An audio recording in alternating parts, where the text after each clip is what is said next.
জানি না কেন বাড়িতে এলে একদমই তাড়াতাড়ি ঘুম থেকে উঠতে পারি না, প্রায় ঘুম থেকে উঠতে উঠতে ওই 10টা 11টা হয়ে যায়।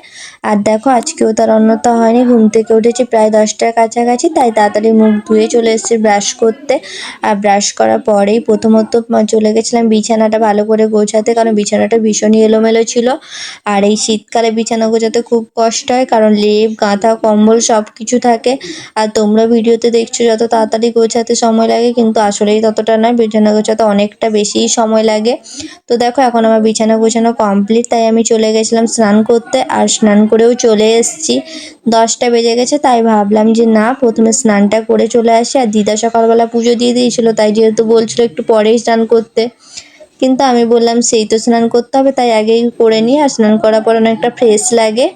আর দেখো এখানে আছে আমাদের বজরংবলী, আর বজরংবলীকে দিদা পুজো দিয়ে দিয়েছে, তাই শুধুমাত্র আমি হনুমান চালিসাই পাঠ করছিলাম। আর রোজই আমি এমন হনুমান চালিসা পাঠ করি, যেহেতু আমি ডিউটির মধ্যে থাকি, তাই রোজ আমাকে 7টা 7:30টার মধ্যেই ঘুম থেকে উঠতে হয়। আর তখনই আমি উঠে হনুমান চালিসাটা পাঠ করে নিই। আর বাড়ি এসেছি অনেকটা দেরি করে, ঘুম থেকে উঠেছি বলে একসাথে ফ্রেশ হয়ে তারপর হনুমান চালিসাটা পাঠ করলাম। তো আজকের মতো এতটুকুই, কেমন লাগলো ব্লগটা জানিও, বাই বাই।